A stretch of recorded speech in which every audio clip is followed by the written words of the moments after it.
Welcome to the Unapologetically Molly podcast. We're here with Mandy McAllister, multifamily real estate investor, as well as the CEO of GoBundance Women's Group. Mandy, how are you today? I'm just living the dream. Thanks for having me. I'm so glad you're able to join us. I would love to learn more about, your journey, especially with the multifamily investing. Yeah. And how you got into that, and then also your women's group. Yeah, I really feel like a big piece of, what it is that you do and why I resonate with the stuff that you do, it's this idea of freedom, this idea that you get a choice in what you're doing with your life. Because I was the little girl who waited her turn and raised her hand and got all the A's and was on the medical school path. I was supposed to have been a doctor, medical school. And then realized, I had a conversation when I was 18, 19 with a cardiologist who said, you better love medicine because you're going to be a slave to this pager. And I realized in that moment, that was one of the turning points in my life that I knew I didn't want to, be on call for the rest of my life. And then I ended up, ascending the ladder in medical device sales after a master's in economics and ended up on call in a sales gig. So the whole thing I tried to avoid, I ended up doing. And then I realized if I just lean into figuring money out, that I had a floor of income coming in, that whatever thing gets me there, and for me it was multifamily, buying small apartment buildings, then you get to make a lot of different choices with how you spend your time if you have money figured out. Tell me a little bit about how you started with the multifamily investing. Did you buy tax liens, or how did that go? Sure. So I was actually kind of bitten by the must-buy real estate investor bug when I was 19 years old. I was at a party in college, and my friend was explaining that her dad bought the house that we were having the party at, and that she rented the rooms out to our friends. And I thought, oh my God, you get to keep the money that's left over? That's the best idea I've ever heard in my entire life. So I didn't really do anything with that interest until I was 35. But I bought a fourplex in a college town. So I feel like most of, if you want to figure out how to be successful, you're never, in most cases, the first person to do it. So how can you look at someone who's doing the thing you want to do and then just kind of try to, reverse engineer what it is that they've done? So that's kind of how I ended up in that fourplex. Okay. So with the fourplex, how's that going as far as revenue? Do you see a return on it, or is it kind of a long-term gain? Sure. So I feel like if you look at the Warren Buffetts and the Rockefellers and, the most historically proven asset class for growing wealth of any time has always been real estate. The Maslow's hierarchy of needs. You can live your whole life and never own a share of a stock, but you can't live your whole life without a roof over your head, right? So the fourplex, the first thing I got into, it was bringing in about $1,000 a month that I didn't work for, which, you can't live a whole big life off of $1,000 a month, right? But it does open up some level of freedom that when I had bosses in medical device sales asking me to do stuff that I knew was outside of my moral compass, I could say no, because as a single mom, if I got fired from that job, I would have no way to pay a mortgage, but I had some money coming in from my real estate, right? So I think that the big wealth gain, because there's income and there's wealth, right? The wealth is made in the wait, right? So inflation happens for a reason. Inflation helps us as real estate investors. So, the best time to buy real estate was 30 years ago. The second best time is today. I love that quote you said. You said the wealth is in the wait. I love that. Yeah, all of the get rich quick stuff, it's you can make that money. So I talk to a lot of people who flip houses, right? And if you put all this work in and you buy a house or a tax lien or whatever, and you make it really nice and you wholesale it or you flip it, you make that money. That's a lot of money, but you make it once. And then you got to go back and do your job, right? And I wanted to build a floor of income that came in every month forever. So I call it either one-time money or forever money. And if you're doing that one-time money thing to put it into something that's going to pay you forever, that floor of income is the thing that allows you to really make choice with your life. So how do you manage the property? You're single. Are you still a single mom? I am not. I'm remarried and he's wonderful. We're a newly blended family. There's a lot of happiness on the other side of hard. I know that for sure. How many kids do you have? So I made one. He's 8. And then I get to be bonus mom to 2 others, a 14-year-old girl and an 11-year-old boy. And I played volleyball through college. And my 14-year-old just picked up volleyball. So that's been really cool. So fun. Yeah, totally. So with the multifamily, so how do you manage that and manage like being a mom? Or do you, a lot of people think that when they get into real estate, they may run into like things that's going wrong with the tenants and the home. Yeah. If anything's breaking down, how has that been? Oh, I feel like if you are signing up to be an entrepreneur of any kind, you are signing up to fix problems, right? Like if you have that as your mindset, because we talk a lot about this, and that's a place that we resonate too, is how you set up your thinking determines a lot of how your reaction will be to whatever thing, right? So I have signed up to solve problems. But a thing I know for sure is that when I had a single family home or just that fourplex, or my second thing I ever bought was a sixplex, the management of those, there are great management groups that take over and handle all the problems, but there's a lot of really bad ones. And when you own smaller stuff, you don't get the attention from your management team that I get on my 38 unit or my 53 unit or my 104 unit. So one of the things that I teach people who want to get into multifamily is, yes, if your first step needs to be a fourplex or a sixplex or even a single family home, great. Cut your chops. But there is something so magical about buying something more than a 30 unit. So on the more than 30 unit stuff, I get a report to my inbox. I tell them the KPIs that we need to be looking at every week. I get an email with how we're doing. And then once a month, we do a half-hour call. So the management of the big stuff that brings in the bulk of my money is the least amount of work. So you own now more than a 30 unit. And just for KPIs are key product indicators that we use in business to understand what our numbers are along the year. But go ahead. As far as the 30 unit, how's that? Like, so you don't even deal with the maintenance requests or anything, the management property takes it. So do you give them like a percentage fee? Yes. So every property manager will require that they take a fee, and then when they fix something, you will pay them for that too. So generally speaking, every market has a different percentage that property managers will charge. On the smaller stuff, that's usually, I'd say 8% is a good rule of thumb for the amount of the top line rents, how much collected they take, right? And then they will have an upcharge on anything that's fixed. On the much larger stuff, the way that works is they charge you a much lower percentage, usually around 3 or 4%, but then you also pay someone a full-time salary to be your go-to person. And that go-to person is really what cures the brain space. Okay. Yeah. Perfect. So and they just kind of report to you monthly. Yep. Okay. As far as the tax benefits, let's talk about that. Ooh, yes. It's not what you make, it's what you keep, right? And the real estate is the single most tax advantaged asset class. So I love that we're going to talk about this. Okay. So tell me how that works. So you're doing your taxes and how does that look on paper as far as like how much they're going to tax you in your income bracket? Right. So first off, I am not an accountant. Make sure you She's call your not an accountant. But this is how your friend Mandy handles stuff. Okay. This is her experience. Do not take it as financial advice. So there's active income that you're working, like exchanging your time for. And then there's passive income. And the IRS looks at a real estate investment, what you would get as a passive income. So you are able to take a passive depreciation against passive income. If you are working a W-2, those two silos stay separate. You might have a ton more depreciation in your passive income bucket, but not be able to take it until you sell it. You got to talk to a tax professional about that. However, if you decide to jump in full bore, like if you are all in and everything you do is real estate, you can elect to be what's called a real estate professional. And then you've unlocked that door between active and passive, and you get to take all of that passive depreciation. So to kind of give you an idea, so I am a real estate professional. That's the bulk of what I do with my time. I bought a car wash, the business and the building, and we were able to we paid $400,000 for the building, and we got a $400,000 paper loss on our taxes. Because of the depreciation. Because of the depreciation. We didn't actually lose that money. It's on paper.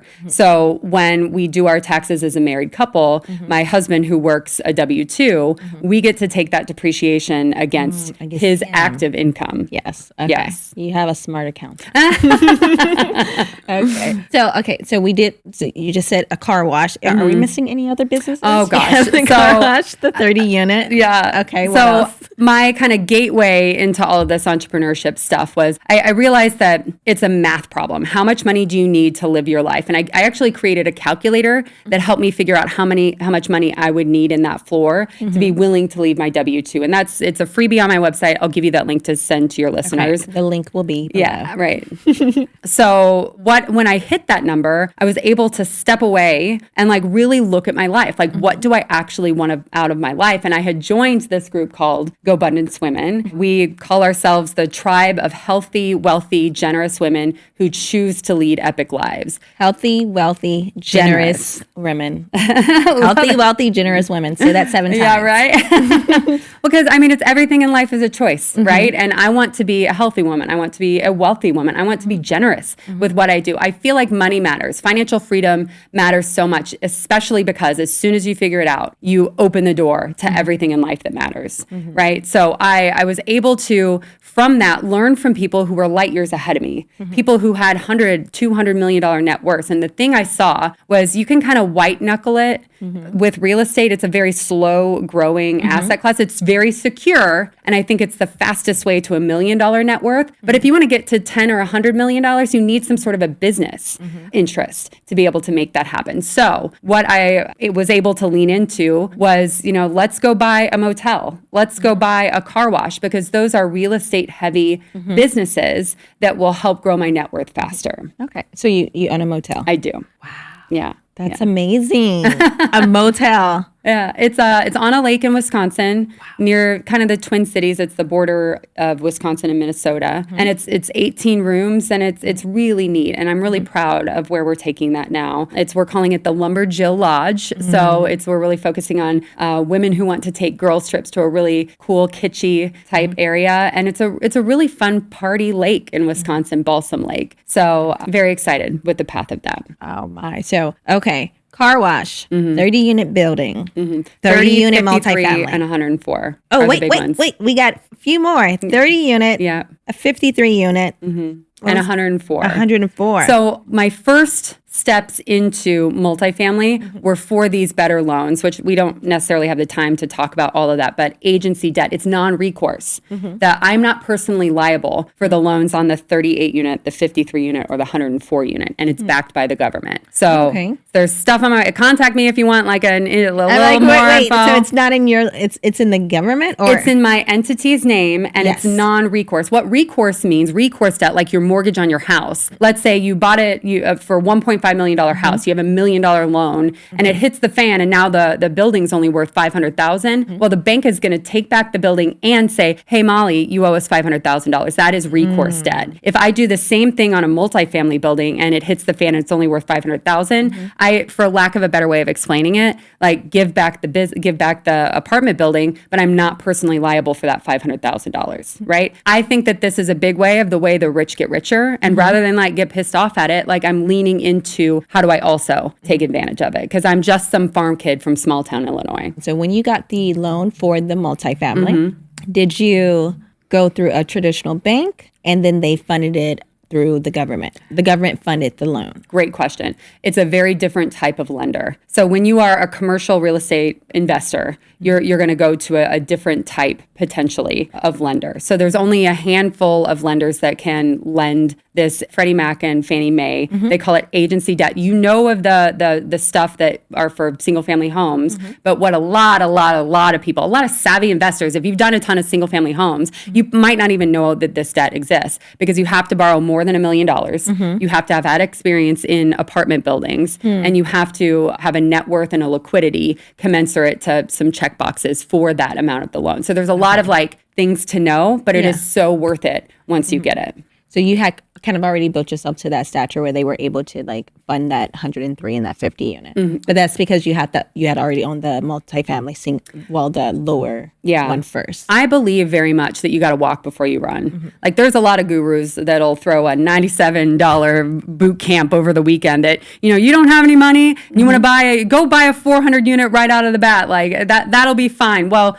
I believe that you should walk before you run. And I personally wanted to make mistakes on a fourplex before I added a 0 to it, so that I would have a 0 on the end of the mistake. You know what I mean? Did you ever house hack? That is the thing that I tell people to do. So, I mean, I was lucky that I had a really great savings habit from my medical device days. So I had some money to work with. But for people starting out, if you don't have dollars to work with and you need step one, right? Step one, I always say, think about where you live, right? If you can buy, this is actually my sweet husband, every time we go on vacation, it's like an over under, how many times am I going to tell people to buy a fourplex, right? Because if you buy a fourplex and you live in one of the units, you can put down 3.5% of the purchase price.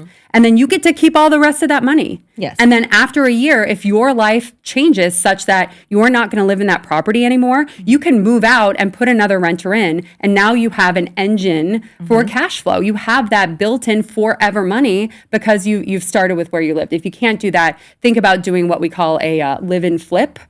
So if you buy something that's not great and you improve it, if you've lived in the house for 2 years, you keep 100% of the first $250,000 tax-free, right? It's not what you make, it's what you keep. It's your first home. Right. Well, it doesn't matter. It's if you live in it. You could rinse and repeat this every single 2 years. I thought the law only said if it was your first one. Right. It's actually also when you live in it, too. Exactly. So it's 2 of the last 5 years is the way that the code is written. Okay. But if you live in something, fix it up for 2 years, and then sell it for a lot more, you keep that extra as just money you get to reinvest. Right? Okay. And put it towards something that will pay you forever, like a long-term rental real estate piece. Okay. So what would you say right now where the prices are in real estate, right? I think we're at, what, 6%? We're at like 6.3. Yeah. Yeah. What would you do right now? Well, my crystal ball is broken, but I'll tell you what I am doing. The people that I help out that are underwriting these 30, 50 unit properties, you're absolutely right that the change in interest rate changes the profitability in a really significant way, right? So my humble opinion, but I did do a master's in economics, so it's a pretty educated opinion. I'm sitting on my hands, kind of, for the next couple of quarters. I want the election to be complete because there's a lot of chaos associated with that. I'm thinking like summertime, middle of Q2 2025, I feel like some deals are going to start to loosen up such that instead of kissing 100 frogs to find, or 1,000 frogs to find a prince, you're going to kiss maybe 50 frogs to find a prince. So I want to buy when deals are more doable. And one more point on that. If you're doing single family, if you're a single family investor, it's so much work to find a deal worth doing and to get it fixed up and to get the loan and like all of those things. You're just doing it once if you're buying 1 unit or if you're buying 30 units, right? And if you just figure out your floor of income, you might need to be right on single family homes 300 times to get to that floor of income number that you're looking for. Or the 30 unit. 300 times if you're doing single family as your approach. But if you're going to buy multifamily at 50 units a pop, then you only have to be right 3 or 4 times. You don't have to be right 300 times, just 3 or 4. So it gives me a lot more patience because of my approach. Okay. And the 30 units, you were saying the requirements was a certain net worth. It all depends on the loan. The requirements are on the loan. And there's just a lot of rules of the game to fully understand. So getting educated if you're going to go bigger is, I think, incredibly important. Do you offer classes on that, on the multifamily investing side? The gurus, like they say, come buy this for, come buy a large multifamily for forming groups now. Right. Where it's like everyone comes in on one pile. So. Right. And to syndicate, right? And then to learn to be a syndicator,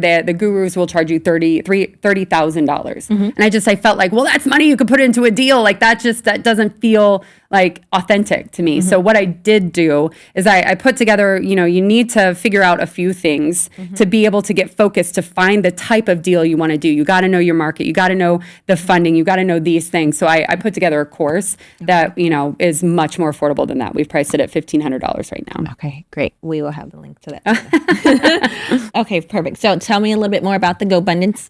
Sure. And tell me kind of like, are there any rituals you guys do to kind of keep up like the whole mindset? I'm so about like the mindset and trying to, it's an everyday thing, even like with exercise and everything. It kind of, for me, I know tunes my emotions. Yes. So tell me a little bit about the group. You know, How I you think guys- everything is a choice. Your thoughts are your choice. There's a book that you might really like because of this mindset stuff. It's called The Inner Game of Tennis. It's what is the conversation that goes on between your ears, because you talk to you more than anybody else. Right? to you. And if you're a jerk to you, then your results will be different than if you're nurturing to you, right? So, well, one big thing about GoBundance that I think is super important is like there's a men's division and there's a women's division, and that becomes very interesting because I think the most annoying thing about the human psyche is you don't believe something can happen for you unless you see that it's happened, right? Yeah. Well, and especially you don't believe that something can happen for you unless you see somebody who looks like you who's done that. Yeah. Right? So I get to be next to women with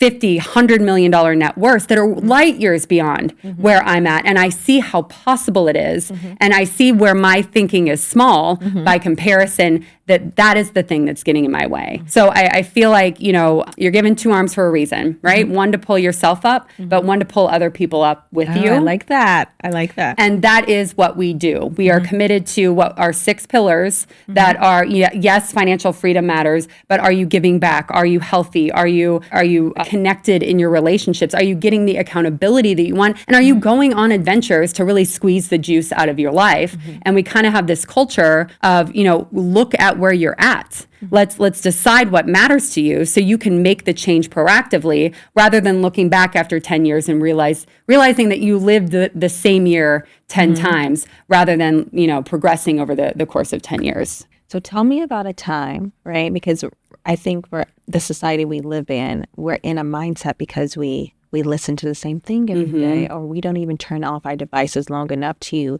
hear our thoughts and then try to reprogram, not even reprogram, but talk ourselves through it. Yeah. So tell me about a time that you were working on your mindset and then you found that, oh, that actually did happen. Like, you know, because I think a lot of people say in the mental suffering, they don't see any changes. But then when it is changed, they think it's so minute that they don't realize that change was because they worked on it, but they're still working on it every day. So they don't appreciate the whole jump that they did. So I actually was talking to a cousin about this, like this weekend, that it's the idea of the slight edge. There's another book called The Slight Edge, that 1% every single day compounds, right? So if you're taking one baby step in the direction of your dreams every single day, then at some point you'll look up and realize, oh my God, look at how far I've gotten. And one of the analogies that hit me really hard from this other book called Atomic Habits is, you know, an exponential curve looks like nothing's happening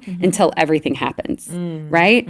And that to complain about progress not happening when you're doing that little baby step every single day, it feels like a long time and you feel freaking crazy because nothing is happening, right? But to complain about nothing happening is like an ice cube complaining that it got from negative 15 degrees to 31 degrees. That is a crap ton of degrees, right? But all of the magic happens at 32 degrees. Like that ice cube will never get to melt unless it did all of that front work to get to 32 degrees where the magic happens. So, you know, if you are around people who are doing the types of things that you want to do and are in the same, like in the arena playing, not armchair quarterback, like, oh, you should do. No, are you actually doing the things that you are judging me for? Because I promise you, no one more successful for you is ever going to cut you down for your hustle. Only the people who are in envy of you in some way. So I feel like the mindset stuff, there's always a little different way. Sometimes I call myself a mindset ninja. That like there's always right? There's always a slightly different way to look at something. And when I was going to leave my W-2, like I'd hit my goal of what I wanted to see for cash flow to be willing to leave my W-2, and I had gotten divorced. So now I'm a single mom who's going to leave a multi-6-figure job to go chase my dreams. And people who loved me would come to me and say, Mandy, this is so irresponsible. You are responsible for this child now. How are you going to reconcile this? This is not a responsible move. But then I was around other people who had made this big leap. And I saw this firsthand thing that the people who loved me, like they wanted to pull me to the level that they knew was safe. Yes. Right. And they weren't being mean or rude. They just hadn't seen this other option. But I luckily had surrounded myself with people who had. So I here's the shift that I chose to take on. It felt so permanent to retire from medical device sales at the age of 40. But instead of permanently leaving, I chose to treat it like an experiment. So this is this experiment of 1 year from today. I'm going to put it in my phone and we're going to reevaluate. How does this feel 365 days from today? And if it feels awesome, run at it again, right? If it doesn't feel awesome, then we're going to look to make a change. And with no shame, I'm going to make a phone call and find a job because I know I'm going to be able to do that within a couple of weeks. So how can you look at something a little bit different and remove the thing that is the worst case scenario? I see. So your perspective, you chose to have a different perspective.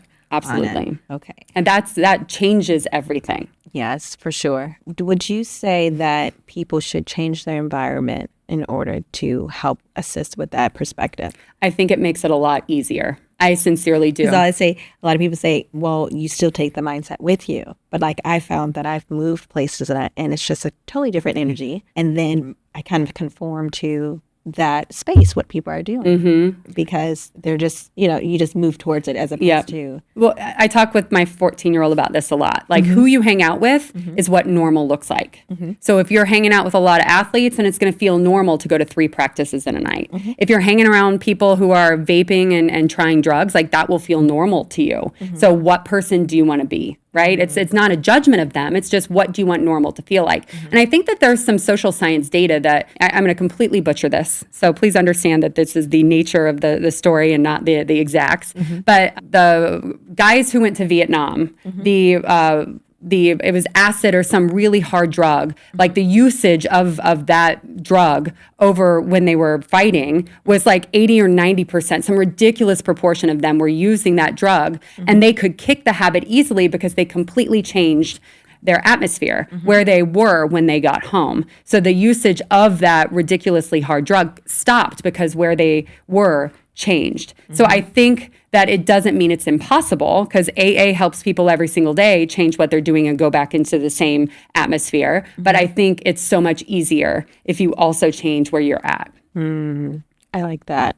I think we're now at a space where everyone's trying to figure out this mindset thing, but there's a lot of gurus out there who will tell you do this or do that, but they don't really. They're offering classes. Yeah. Oh, yeah. Give me your money. Right. I feel like there's such a fine line that to pay for education is important, but then, people take advantage of that, and I find that out of integrity. But I also know that I've helped people at no cost and they do freaking nothing with it. Yeah. Yeah. People have to have like an investment in it in order to do. Yes. So it's like why I go to the $300 gym and not the $10 gym. Because like I'm going to go because I paid the money for it rather than it's this negligible thing. In real estate, they call it skin in the game. Skin in the game, girl.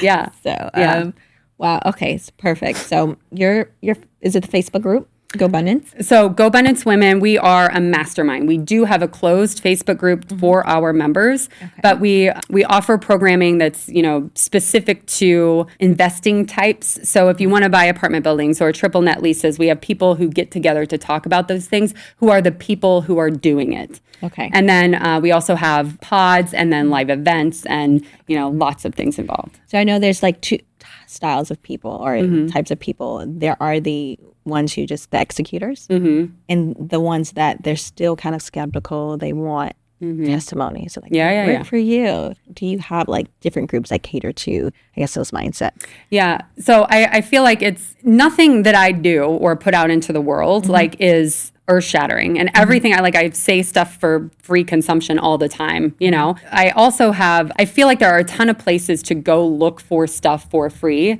You get to make a choice of what you go consume, and understand that if you're watching the news, like bad news is going to get into your head. Oh, yeah. So making the choice of curating the things that you let in between your ears is super important. But there is also an opportunity sometimes to, for money, pay for a pre-curated group to be around.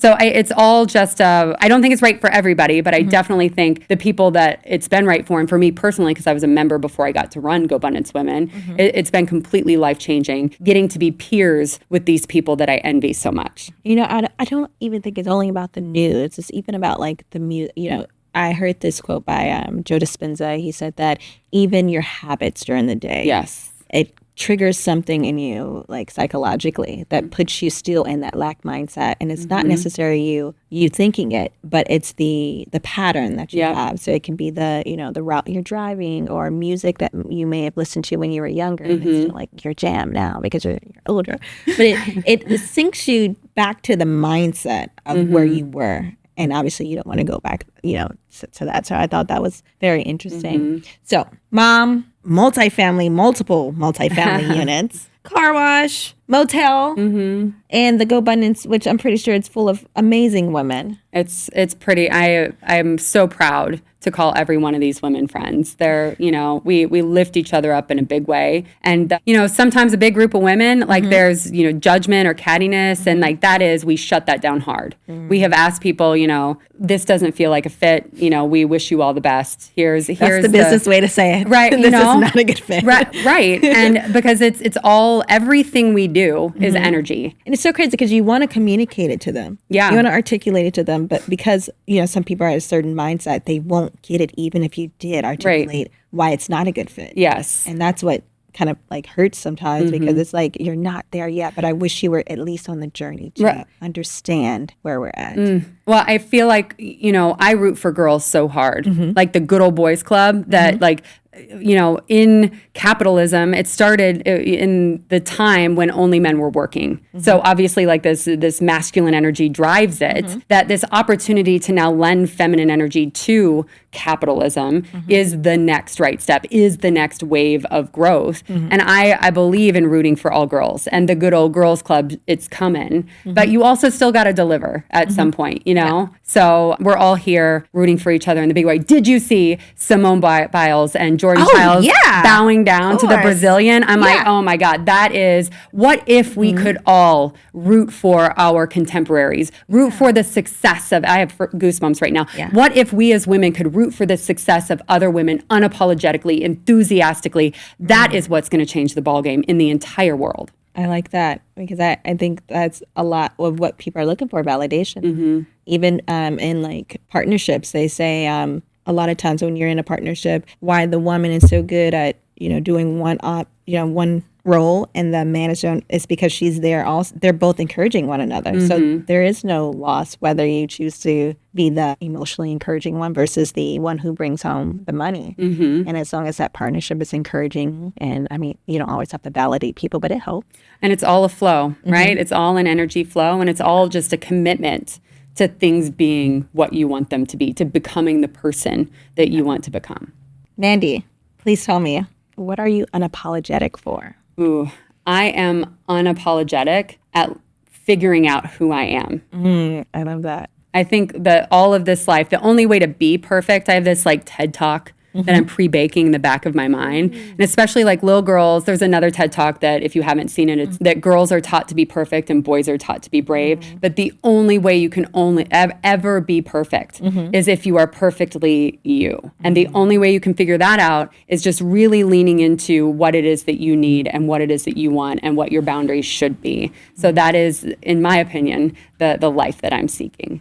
Well, thank you, Mandy, for joining us.